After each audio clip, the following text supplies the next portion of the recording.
Olá, querido aluno do Portal dos Concursos. Para quem não me conhece, meu nome é Bernardo Machado, eu sou auditor fiscal da Receita Federal do Brasil e sou professor de Direito Previdenciário aqui no curso Portal dos Concursos. Está sendo um enorme prazer ministrar essa aula para você, querido aluno nosso, onde nós vamos tratar um pouquinho da Seguridade Social na Constituição Federal para que você primeiro conheça o meu trabalho e o trabalho aqui do Portal dos Concursos, para que você consiga se preparar para a prova do INSS, do Instituto Nacional do Seguro Social, que é uma prova que previdenciário é a matéria, sem dúvida nenhuma, a mais importante. Praticamente metade da prova ela é de previdenciário. Então, previdenciário é a matéria que você tem que ter no sangue. Então, para você ter noção, na última prova de previdenciário, você tinha, acho que, salvo o melhor juízo, na prova de técnico, foi elaborada pelo CESP, você tinha 120 questões, onde das 120 questões, 70 questões eram previdenciário, então mais da metade da prova. Na prova de 2012, elaborada pela Fundação Carlos Chagas, pela FCC, nós tivemos também quase 50% das questões que eram questões de previdenciário, e é claro, isso é muito lógico, que previdenciário tem que ser a matéria mais importante para o concurso do INSS, do Instituto Nacional do Seguro Social. Essa nossa aula, que é uma aula onde o intuito é que você conheça o nosso trabalho, a gente vai tratar um pouquinho da Seguridade Social na Constituição Federal. Nós vamos entender um pouquinho o conceito de Seguridade Social, como isso é cobrado em prova preparatória para concurso público. Nós vamos entender a parte de princípios que regem a Seguridade Social. Basicamente, nós vamos estudar o artigo 194, parágrafo único, seus incisos. E nós vamos ainda tratar um pouquinho de regras de organização da Seguridade Social. Sempre nós iremos tratar um pouquinho da matéria teórica e depois eu vou explicar para você e vou fazer com você, vou resolver com você aqui uma questão de concurso, para você perceber como aquela questão era simples, nada demais, era saber a teoria, consolidar o entendimento da teoria para aplicar aquilo na prova do seu concurso público. Então a nossa lógica aqui é demonstrar a teoria para que você entenda a didática, entenda como estudar o direito previdenciário, para que você veja que, com base no nosso estudo, você teria totais condições de responder à questão do concurso de seu interesse. Beleza? Então, sem perdermos tempo, vamos falar um pouquinho de Seguridade Social na Constituição Federal de 88.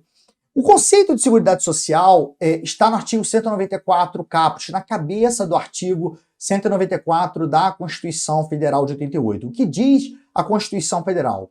Seguridade Social é um conjunto integrado de ações de iniciativa dos poderes públicos e de toda a sociedade, visando garantir direitos em relação a três ramos. São eles a saúde, a assistência social e a previdência social. Então vamos colocar isso aqui num slide para que você acompanhe. No conceito da Seguridade Social previsto na Constituição Federal de 88, a gente percebe que a Seguridade Social contempla três ramos. São eles saúde, assistência social e previdência social. O tema saúde, ele é tratado entre os artigos 196 ao 200 da Constituição Federal de 88. O tema assistência social, ele é tratado nos artigos 203 e 204 da Constituição Federal de 88. E o tema previdência social é tratado entre os artigos 201 e 202 da Constituição Federal de 88. Lembrando, no que se refere à previdência, quando a gente fala de regime próprio de previdência, esse tema é tratado no artigo 40 da Constituição Federal de 88. Então, mais uma vez, frisando com você aqui, que diz a Constituição na cabeça do artigo 194, que nós chamamos de caput do artigo 194. Seguridade Social é um conjunto integrado de ações de iniciativa dos poderes públicos e de toda a sociedade, visando garantir direitos em relação a três ramos. São eles a saúde, a assistência e a previdência. Normalmente, o que cai em prova é você saber quais são os ramos que estão contemplados dentro do sistema securitário, dentro da Seguridade Social. Basicamente, na prova preparatória, você ter o conhecimento de que Seguridade Social contempla saúde, assistência e previdência. É claro que o nosso curso é um curso que vai seguir né, o direito positivo que está na lei, mas vamos entrar em um pouquinho mais de detalhes para que você entenda, não fique apenas decorando. Por que a Constituição fala que é um conjunto integrado de ações quando vem conceituar a Seguridade Social?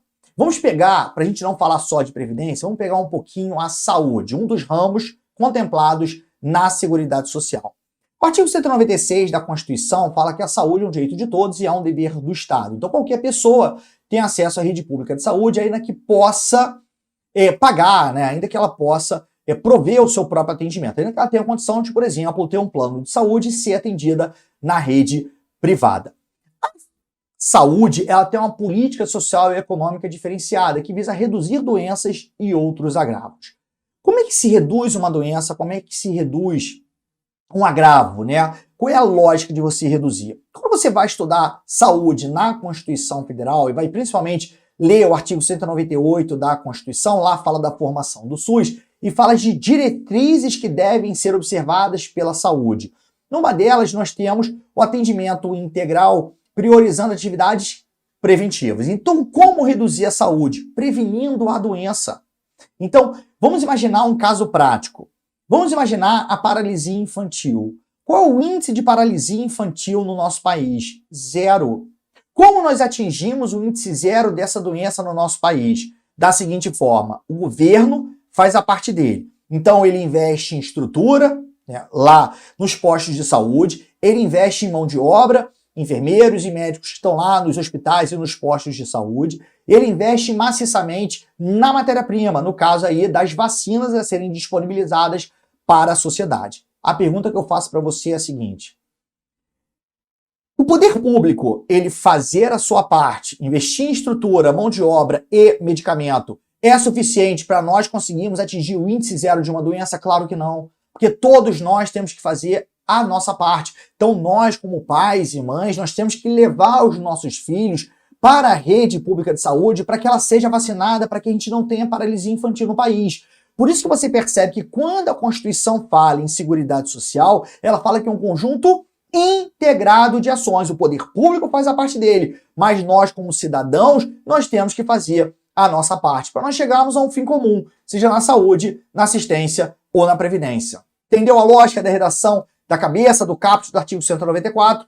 Por isso que Seguridade Social não leve para fim de prova apenas que é saúde, assistência e previdência. Entenda o conceito. Seguridade Social é um conjunto integrado de ações de iniciativa dos poderes públicos e de toda a sociedade, visando garantir direitos em relação a 3 áreas. São elas a saúde, a assistência social e a previdência social. Vamos ver como isso cai em prova? Vamos lá? Essa questão caiu na última prova do INSS, prova de técnico do Seguro Social elaborada pelo SESP, prova de 2016. Olha o que diz a questão para você julgar se a afirmativa está certa ou se ela está errada. A Constituição define Seguridade Social como um conjunto integrado de ações de iniciativa dos poderes públicos e da sociedade destinadas a assegurar direitos relativos à saúde, previdência e assistência. Sensacional. Gabarito da questão, afirmativa correta. Qual é o fundamento? Artigo 194, caput, cabeça do artigo da Constituição Federal de 88. Perfeito? Ou seja, molinha a questão para nós resolvermos na prova do seu concurso. Então, próxima prova do INSS. Qual a primeira questão? Se não for uma questão de história da Previdência, a primeira questão é o quê? O conceito de Seguridade Social. Muitas vezes a banca coloca o quê? Seguridade Social é um conjunto integrado de ações de iniciativa dos poderes públicos e de toda a sociedade, visando garantir direitos em relação à saúde, previdência e educação. Então troca, né, os direitos sociais que fazem parte da Seguridade Social. Vamos ver uma outra prova do INSS que cobrou também o mesmo tema, mas a prova agora é de 2012. Mais uma vez, a questão foi cobrada na prova do INSS, prova de técnico do Seguro Social de 2012, dessa vez elaborada pela Fundação Carlos Chagas. O que diz aí essa questão? É correto afirmar que a Seguridade Social compreende assistência social, saúde e previdência. Então, o gabarito da questão já é afirmativa A. Vamos ver o erro das demais? Assistência, trabalho e saúde. Trabalho não faz parte da Seguridade Social. Sistema tributário, que absurdo. Lazer, que absurdo. Previdência, e isso faz parte da Seguridade Social. Educação, É um direito social, está dentro do título 8 da Constituição, que trata da ordem social, mas não está no capítulo 2, que trata de Seguridade Social. Previdência e assistência, sem dúvida, são ramos contemplados na Seguridade Social. Cultura não faz parte da Seguridade Social, Previdência e Saúde, aí sim. Então, a resposta da questão que nós estamos resolvendo na prova de técnico do Seguro Social de 2012, o gabarito dessa questão foi a afirmativa A, assistência, saúde e previdência social. Vamos lá. A partir de agora, nós vamos falar um pouquinho da parte de princípios que regem a Seguridade Social. É claro que na nossa aula aqui no curso a gente vai falar muito o que são princípios, a gente vai diferenciar princípios de regras, aqui não interessa muito pra gente, vamos apenas entender e vamos revisar aqui na nossa aula quais são os princípios que regem a Seguridade Social. Em primeiro lugar, eu vou elencar aqui para você, eu vou colocar aqui para você o fundamento para nós acharmos os princípios que regem a Seguridade Social. Então vamos falar um pouquinho de princípios da Seguridade Social. Vamos falar então do artigo 3º, inciso 1 da Constituição Federal de 88. Nós vamos falar do artigo 194, parágrafo único da Constituição Federal de 88 e vamos falar do artigo 195, parágrafo 5º da Constituição Federal de 88. Então nós temos 9 princípios que nós vamos estudar e vamos revisar aqui, que são princípios que regem a Seguridade Social.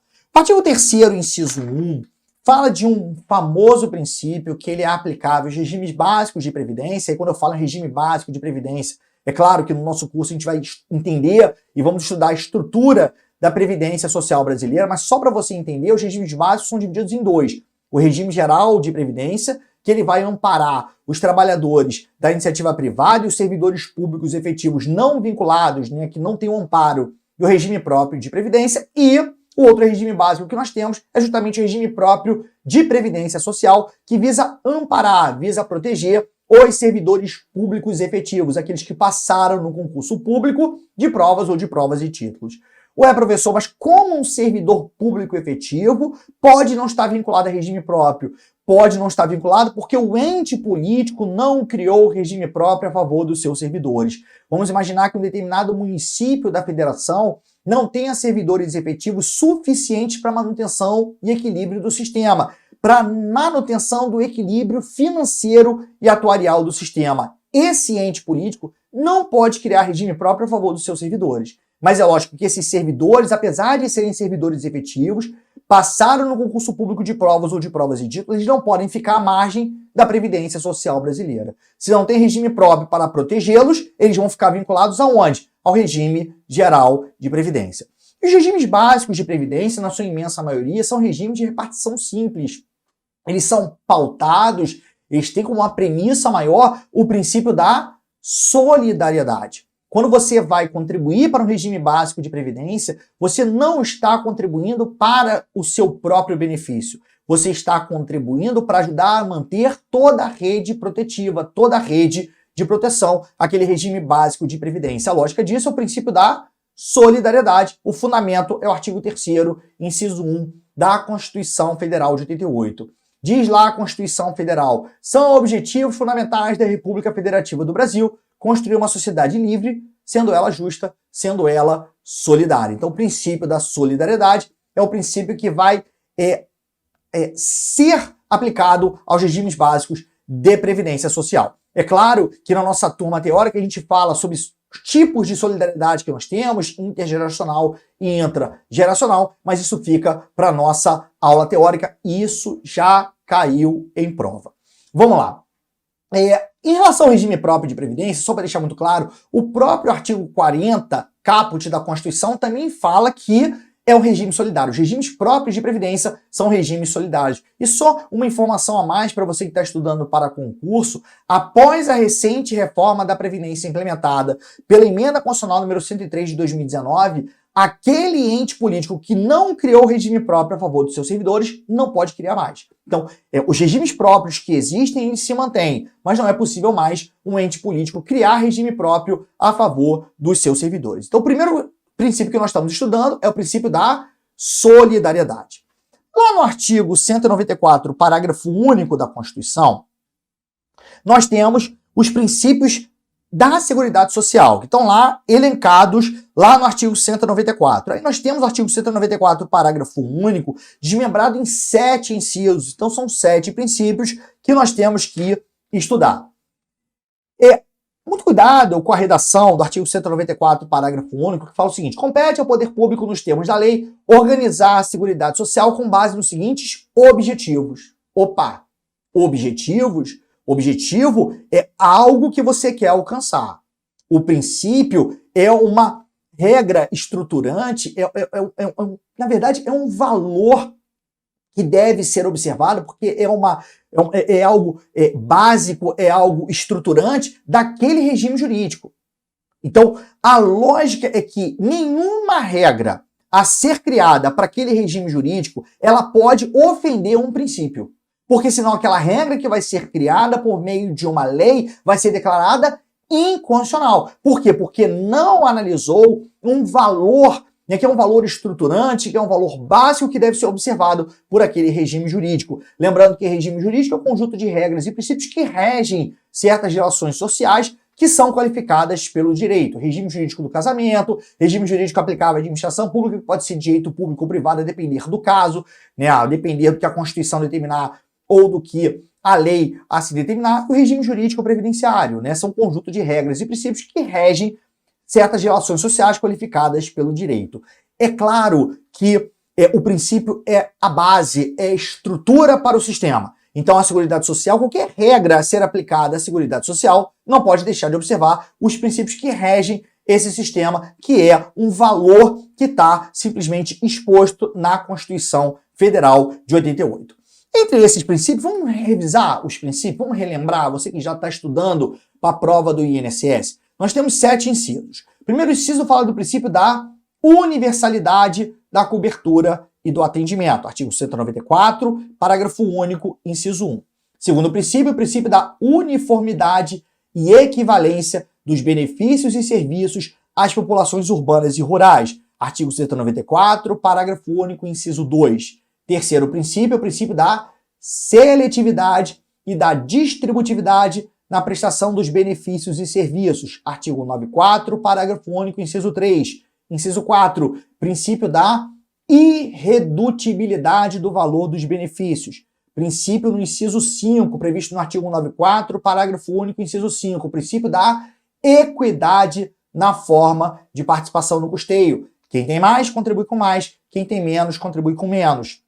Inciso 6, princípio da diversidade da base de financiamento. E muito cuidado que o inciso 6 ele teve sua redação alterada pela emenda 103 de 2019, isso pode cair em prova. Por quê? Porque, além de falar que é o princípio da diversidade da base de financiamento, a Constituição fala que deve ser colocado em rubricas específicas, então lá na contabilidade devem existir rubricas específicas para cada área, contemplando qual é a receita e qual é a despesa de cada ramo da Seguridade Social. Quais são as receitas e quais são as despesas da saúde? Quais são as receitas e quais são as despesas da Previdência? Quais são as receitas e quais são as despesas da assistência? Claro, nunca deixando de observar o caráter contributivo da Previdência Social. Nós sabemos que a saúde é um ramo não contributivo do sistema. Todos têm acesso à saúde, ainda que a pessoa possa pagar pelo seu próprio atendimento. Porque saúde é um direito de todos e é um dever do Estado. A assistência, da mesma forma. A Constituição Federal, no artigo 203, fala que a assistência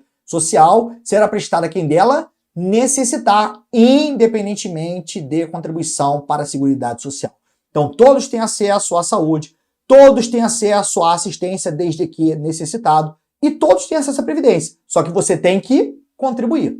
Para ter acesso à Previdência, você tem que contribuir para aí sim fazer jus a uma prestação previdenciária. Então, vamos lá. Vimos até agora 6 princípios lá do 94, parágrafo 1. Terminamos no princípio da diversidade da base de financiamento.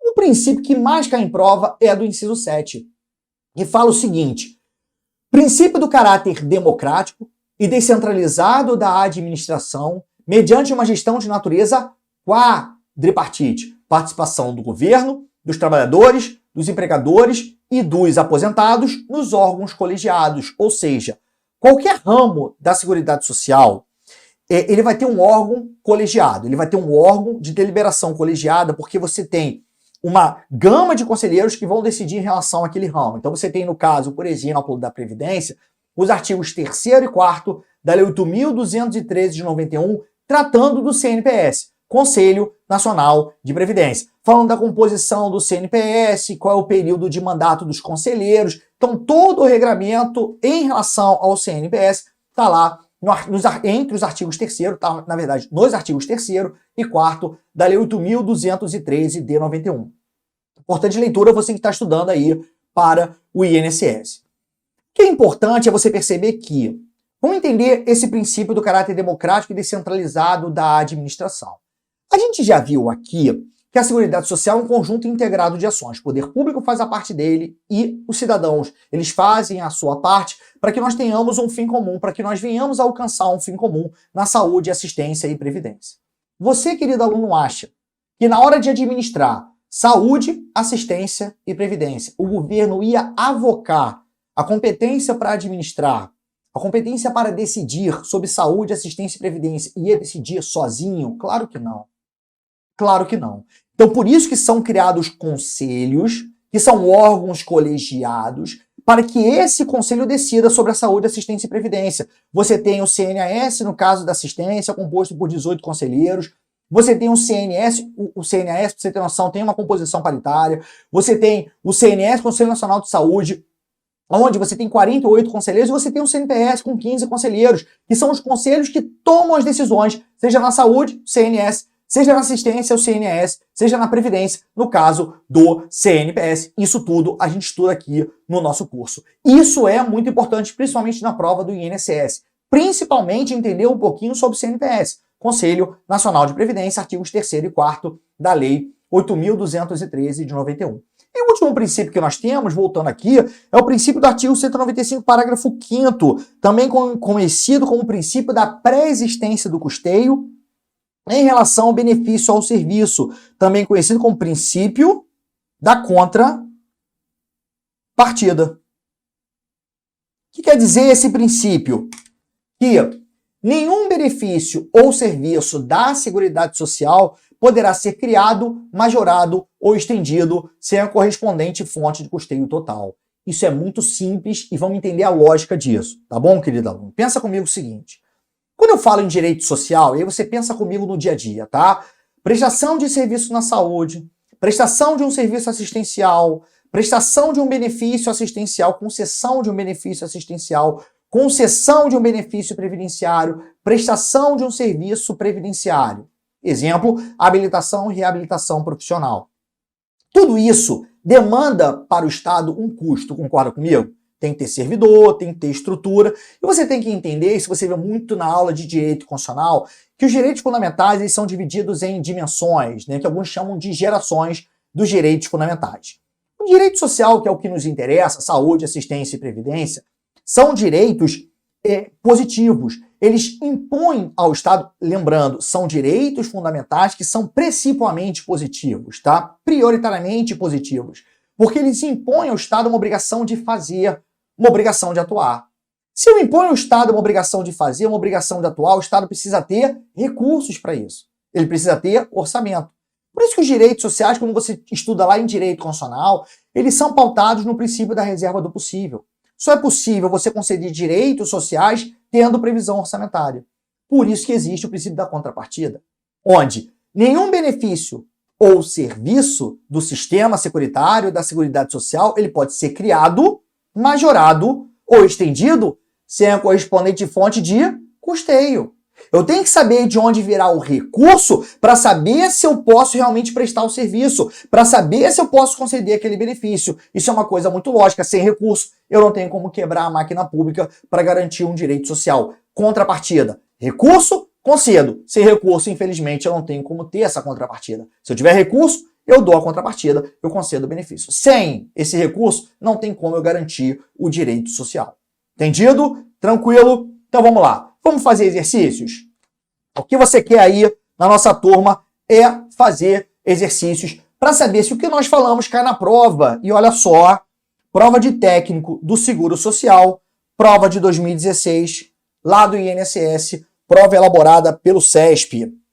A universalidade da cobertura e do atendimento inclui-se entre os princípios que regem as ações dos poderes públicos e da sociedade destinados a assegurar direito relativo à saúde, previdência e assistência. Gabarito da questão. Afirmativa correta. Qual é o fundamento?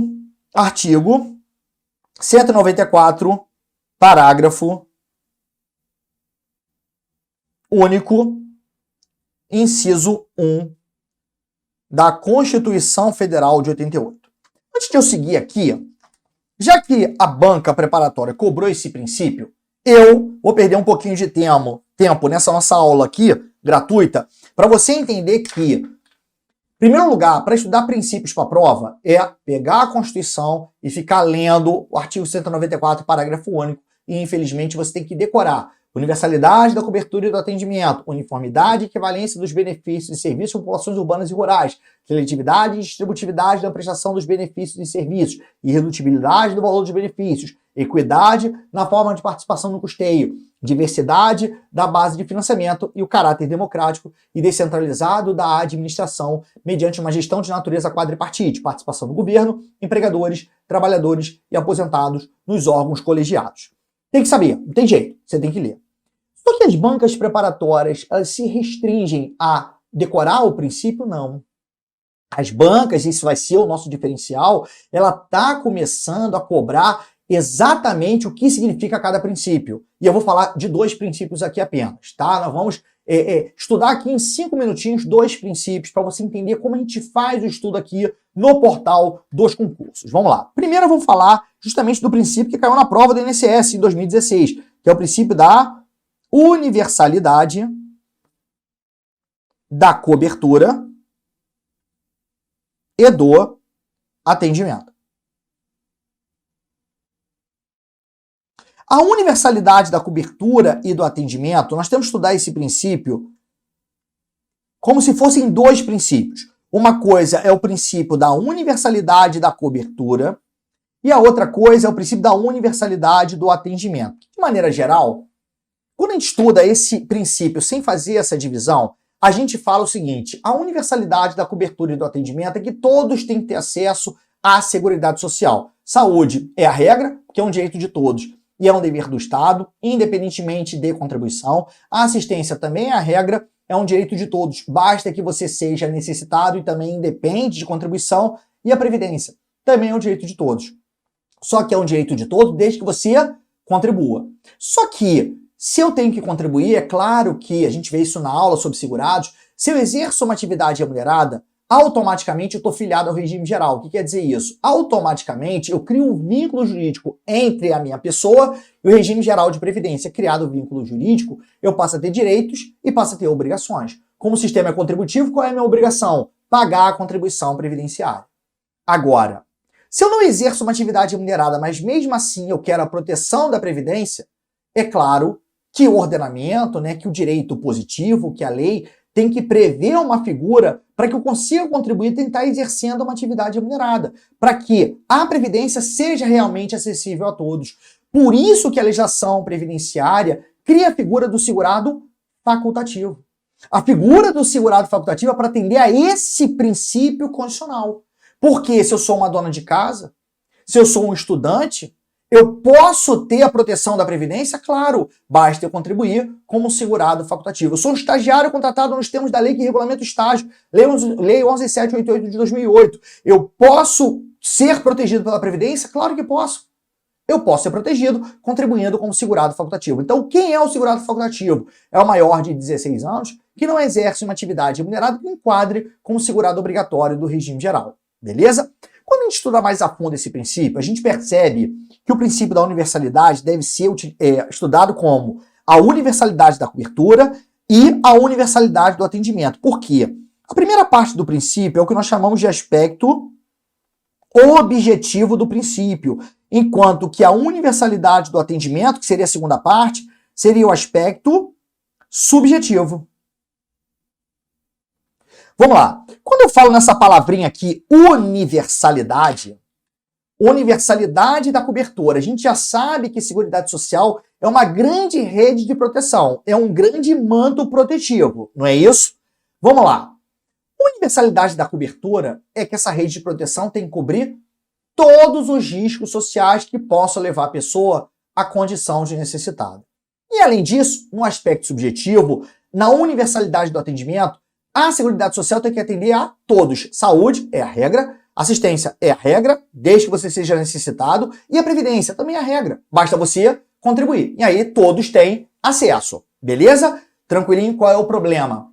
O problema é que eu tenho recurso para cobrir todos os riscos sociais que venham a assolar a sociedade, que eles ocorrem na nossa sociedade? Claro que não. Então, o sistema securitário, a Seguridade Social, ele é obrigado a o quê? A selecionar. Por isso que vem o inciso 3. Então, esse princípio está lá no inciso 1 do artigo 194, parágrafo único, só que ele não pode ser estudado isoladamente. Por quê? Porque a gente vê que o inciso 3 tem uma grande influência nesse princípio aqui, que é o princípio da seletividade e distributividade na prestação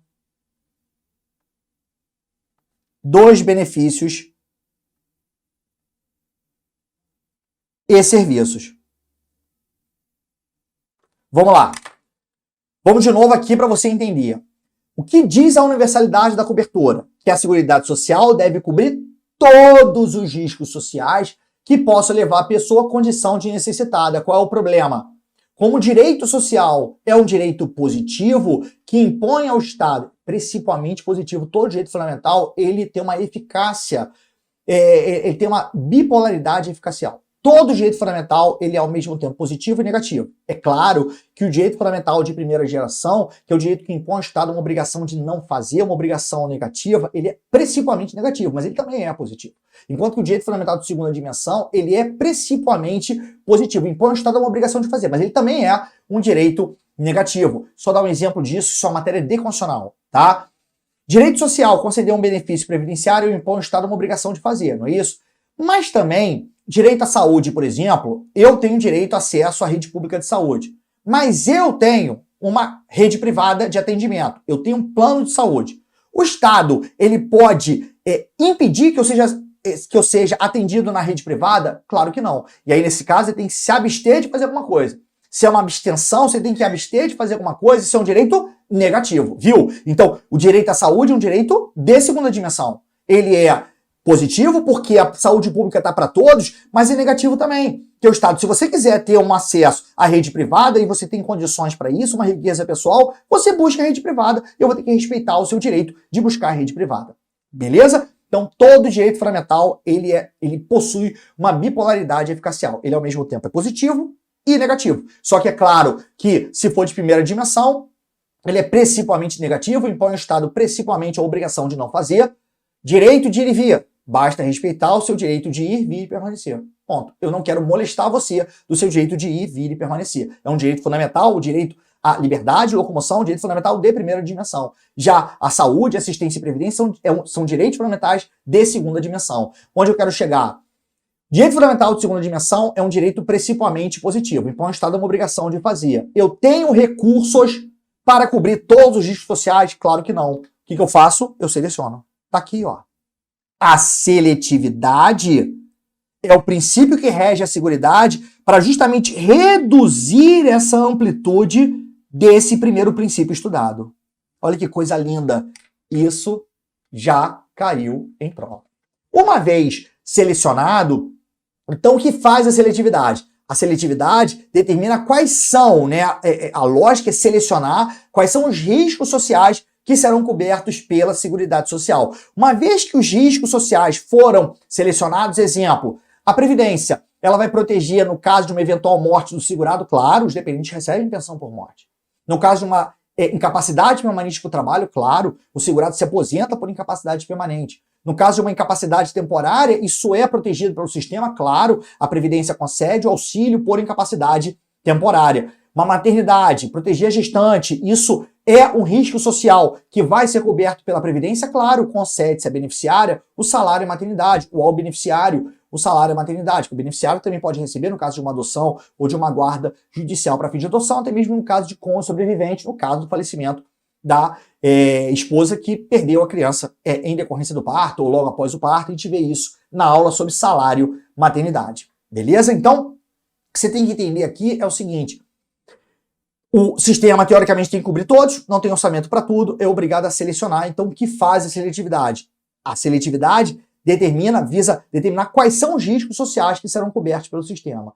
Uma vez que os riscos sociais a serem protegidos, tutelados pelo sistema, foram realmente selecionados, eu vou distribuir para quem realmente precisa. E a gente utiliza também num outro tipo de abordagem do princípio da distributividade, é que a Seguridade Social atua distribuindo renda pelo país.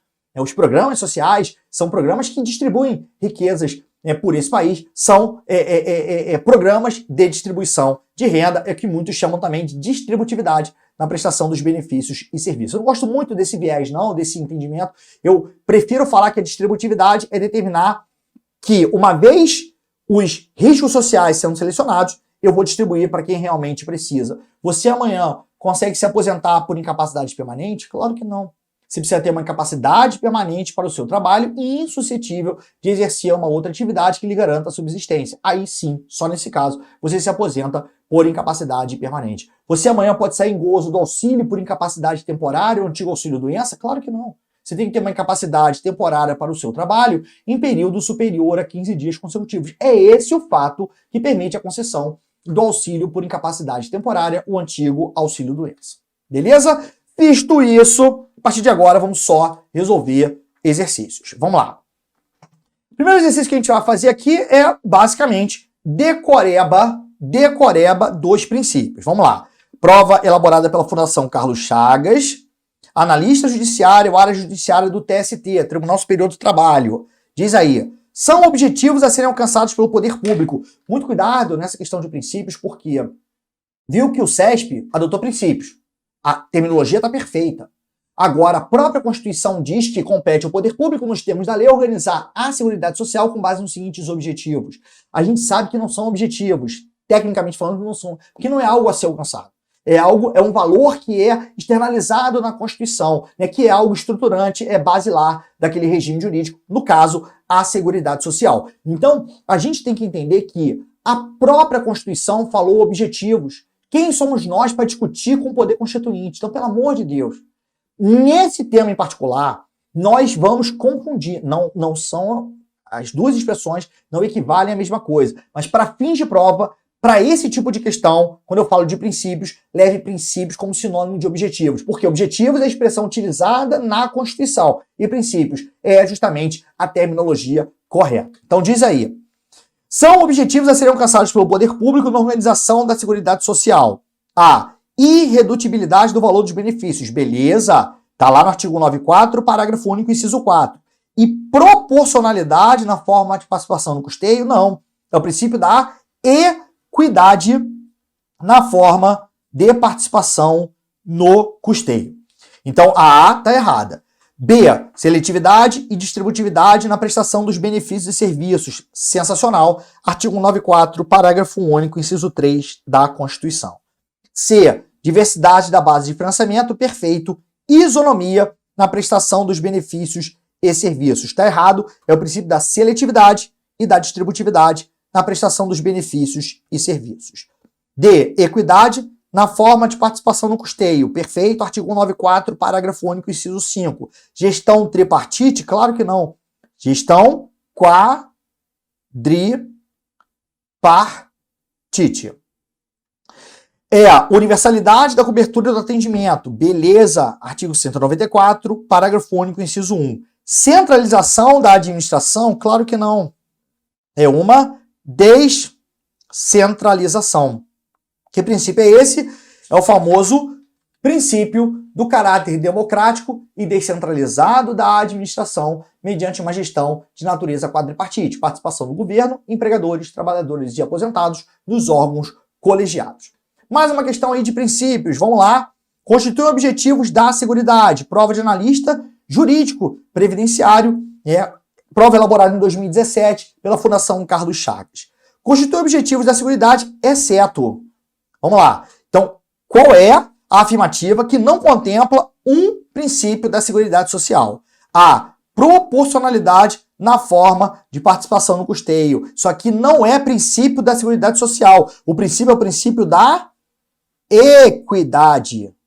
Princípio da equidade na forma de participação no custeio. Tem mais, contribui com mais. Tem menos, contribui com menos. Os demais eu vou apenas ler, mas são princípios que regem a Seguridade Social. Universalidade na cobertura e do atendimento. 194, parágrafo único, inciso 1. Irredutibilidade do valor dos benefícios. 194, parágrafo único, inciso 4. Descentralização da administração. 194, parágrafo único, inciso 7. Uniformidade e equivalência dos benefícios e serviços às populações urbanas e rurais. 194, parágrafo único, inciso 2.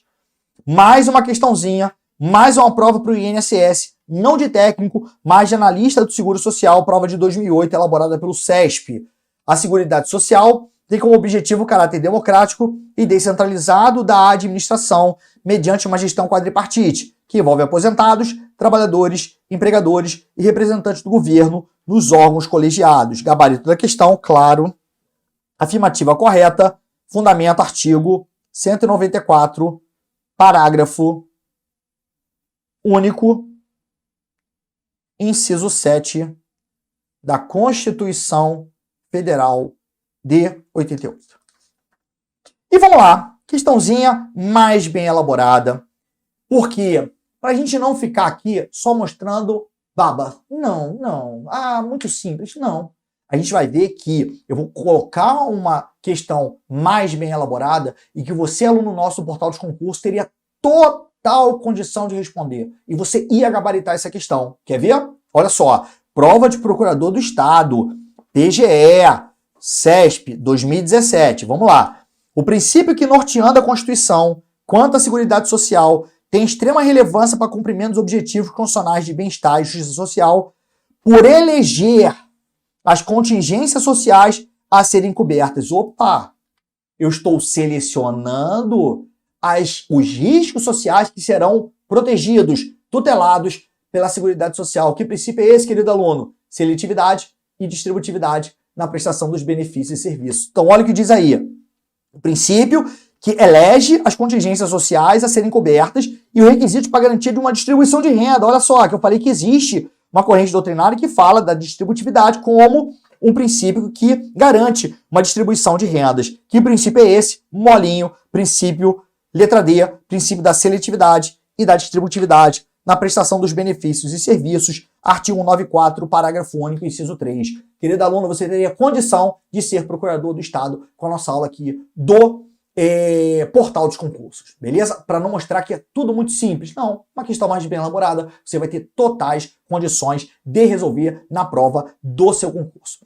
Para a gente terminar essa nossa aula, para que você conheça a nossa didática e o nosso curso aqui, eu vou falar de um princípio da contrapartida, mas já está dentro de um outro tema que a gente vai abordar aqui, que é a organização da Seguridade Social.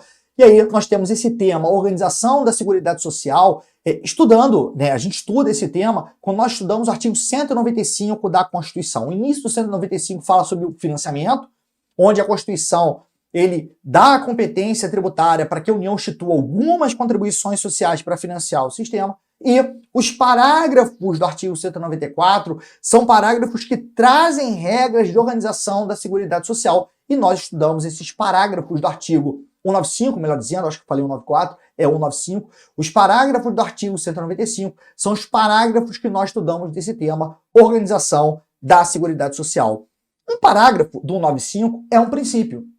Que princípio é esse? O princípio da contrapartida que nós vimos aqui.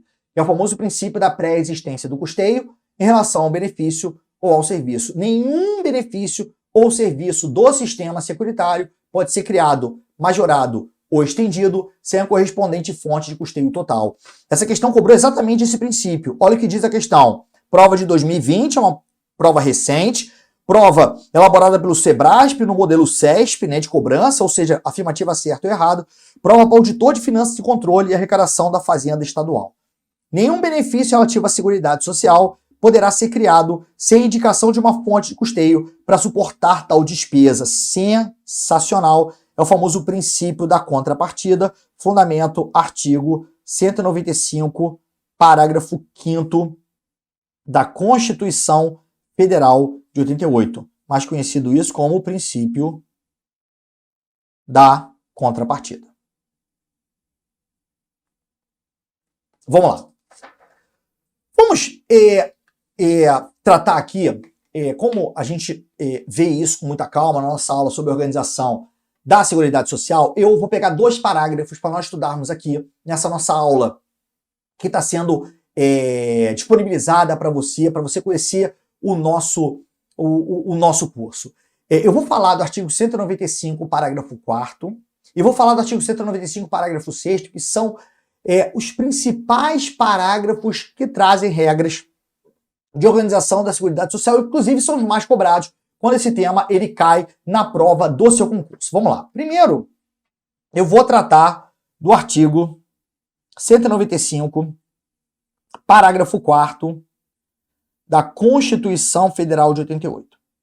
Esse tema que nós estudamos no 195, parágrafo 4º, ele é conhecido como competência residual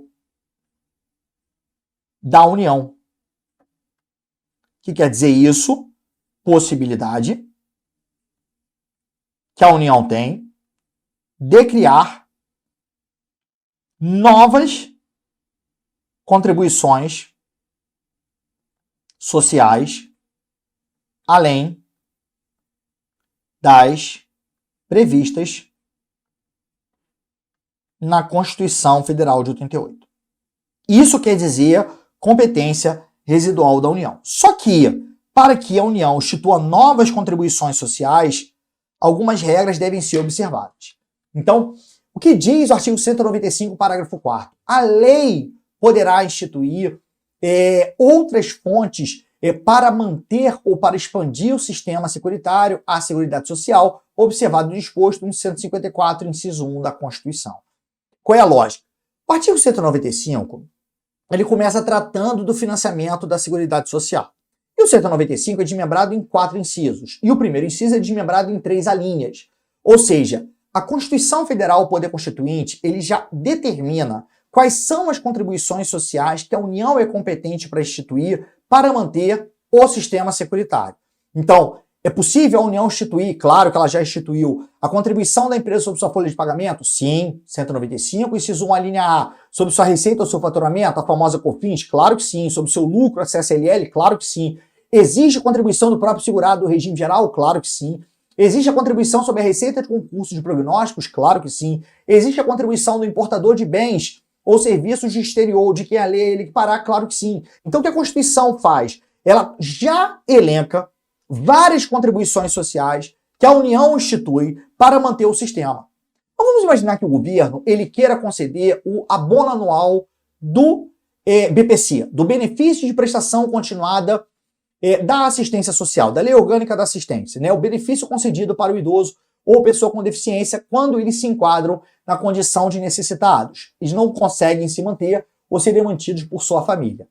Vamos imaginar então que o governo ele quer criar o abono anual do BPC. Leia-se a gratificação natalina como se fosse um 13º do BPC, tá? Para o idoso ou pessoa com deficiência.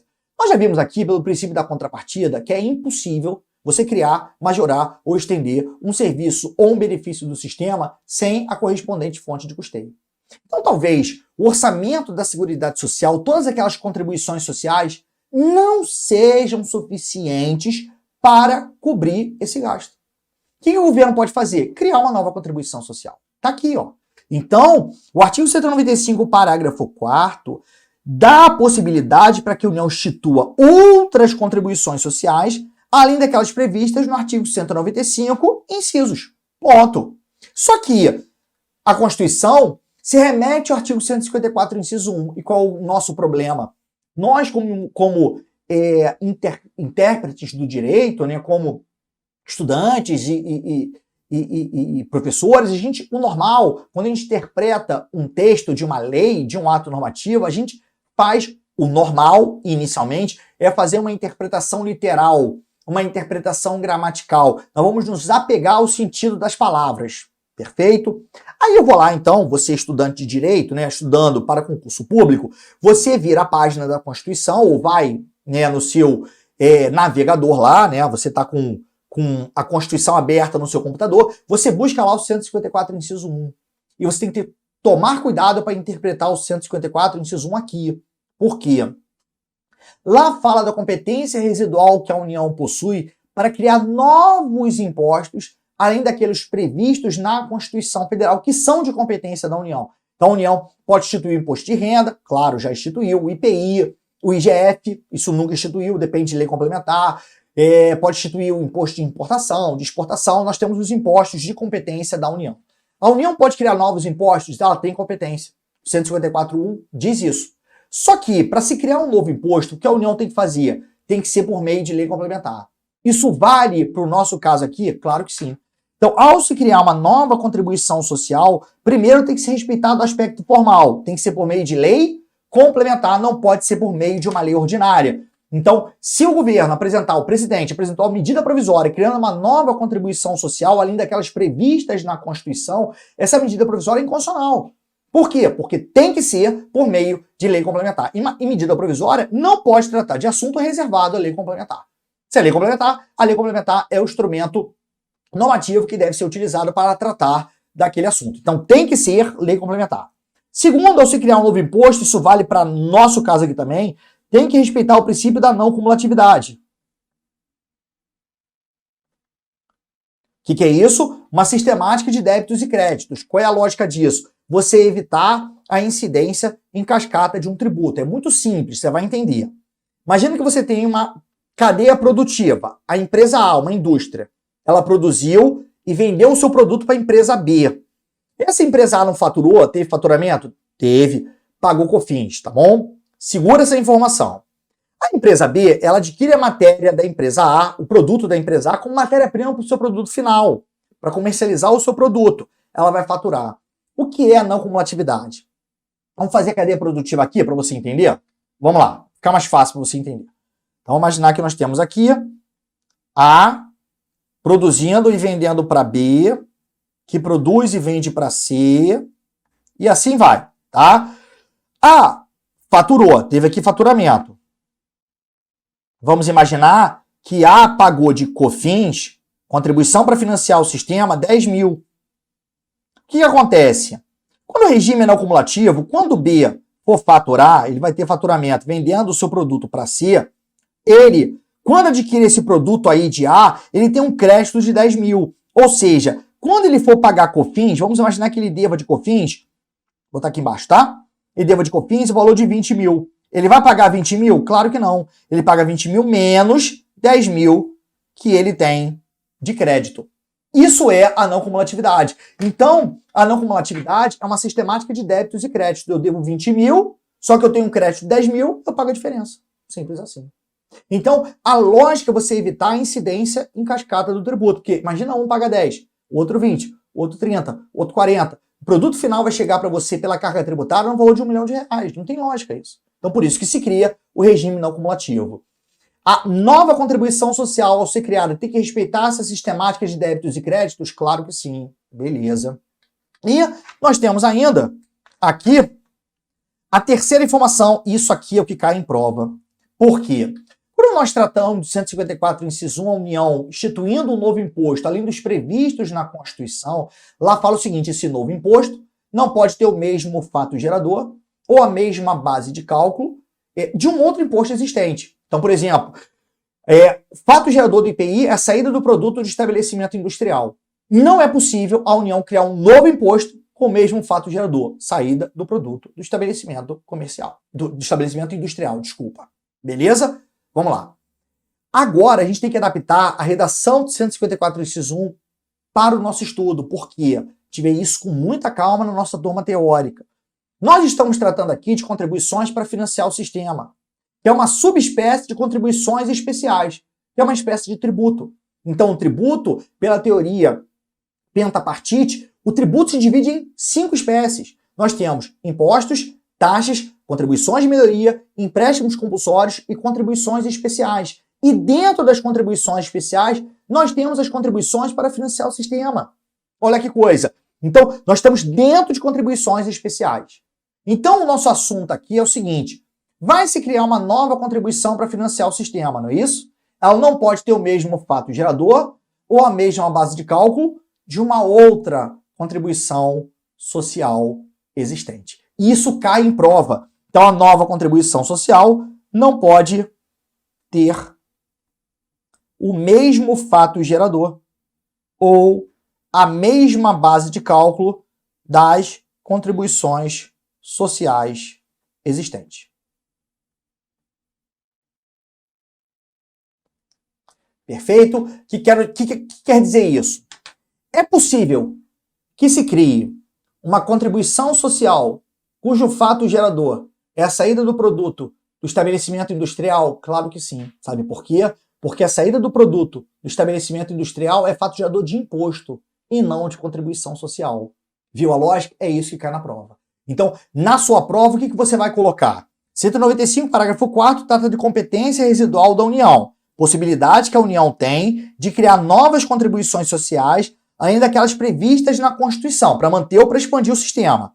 Essa nova contribuição social tem que ser criada por lei complementar, tem que respeitar a não cumulatividade e não pode ter o mesmo fato gerador ou a mesma base de cálculo das contribuições sociais existentes. E para terminar esse é o nosso assunto e nós corrigimos nossos últimos exercícios, vamos falar do artigo 195, parágrafo 6º da Constituição Federal de 88, que trata do princípio da noventena, também conhecido como princípio da anterioridade nonagesimal mitigada ou previdenciária. Imagina o seguinte: imagina que você tem aqui março de 2022, e aí vamos imaginar que a União ela pretenda expandir o sistema, ela vai criar uma nova contribuição social. O que diz o 195, parágrafo 6º? As contribuições sociais, as contribuições sociais que visam financiar o sistema securitário, elas só poderão ser exigidas após 90 dias da data da publicação que houver instituído ou modificado a contribuição social, não se lhes aplicando o disposto do 150, inciso 6, a linha B. O 150, inciso 6, a linha B, é o que nós chamamos em tributário do princípio da anterioridade. Eu não posso cobrar um tributo, eu como ente político, União, Estado, DF, município, eu não posso cobrar um tributo no mesmo exercício financeiro em que haja sido publicada a lei que instituiu ou majorou esse tributo. Então vamos imaginar, é claro que esse princípio ele admite várias exceções, mas vamos imaginar que o imposto, que não é exceção a esse princípio, ele foi majorado em um determinado ano. Tem que esperar o primeiro dia do ano seguinte, primeiro dia do ano subsequente, para poder cobrar esse imposto majorado. Perfeito? No caso das contribuições para financiar o sistema, eu preciso esperar o primeiro dia do exercício seguinte? Não preciso. Mas eu tenho que respeitar algum período? Tenho. Que período é esse? 90 dias da data da publicação da lei. Então imagina que tem uma lei que vem instituir ou então majorar contribuição social para financiar o sistema. A pergunta é, eu vou precisar esperar o dia 1º de janeiro de 2023 para cobrar essa nova contribuição social, a contribuição social majorada? Eu preciso respeitar esse período? Não, porque eu não aplico o disposto no 150 3B. E o 153B fala do princípio da anterioridade. Mas eu sou obrigado a respeitar algum período? Claro que sim.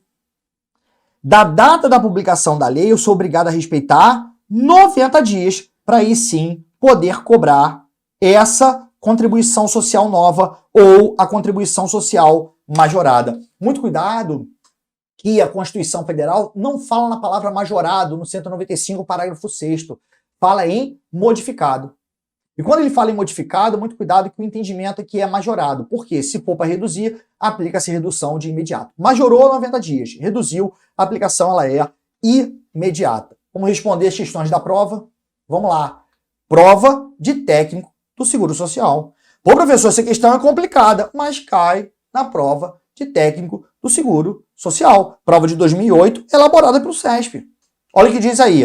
De acordo com as recentes alterações constitucionais, as contribuições sociais que financiam o sistema somente poderão ser exigidas depois de decorridos 90 dias da data da publicação da lei que houver instituído ou modificado. Sensacional. Olha o que diz aí. Essas alterações também acrescentaram no que concerne a esse assunto a exigência de anterioridade do exercício financeiro, ou seja, esperar o primeiro dia do exercício seguinte. É verdade? Claro que não. Não se aplica o 153B da Constituição. Então, o fundamento disso aqui, artigo 195, parágrafo 6º da Constituição Federal de 88.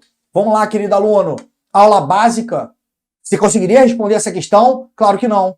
Tem que ter uma aula que você tenha a propriedade, tenha o conhecimento para responder essa questão. Uma vez criada ou majorada a contribuição social para financiar o sistema, qual o período que eu tenho que respeitar? Querido aluno, aluno nosso portal dos concursos, 90 dias. Ponto. Acabou. Eu preciso esperar o primeiro dia do exercício seguinte para cobrar essa contribuição instituída ou majorada? Claro que não, porque eu não aplico o princípio da anterioridade. Beleza? E aí, próximo exercício nosso, fala a mesma coisa. Prova de técnico judiciário, área administrativa da FCC. Só para você ver que outras bancas também cobram isso. Publicada uma lei modificando a contribuição social sobre a receita e faturamento, que é uma contribuição social para financiar o sistema, diz aí a afirmativa A. Não poderá ser exigida tal contribuição no mesmo exercício financeiro. Claro que pode, basta respeitar 90 dias.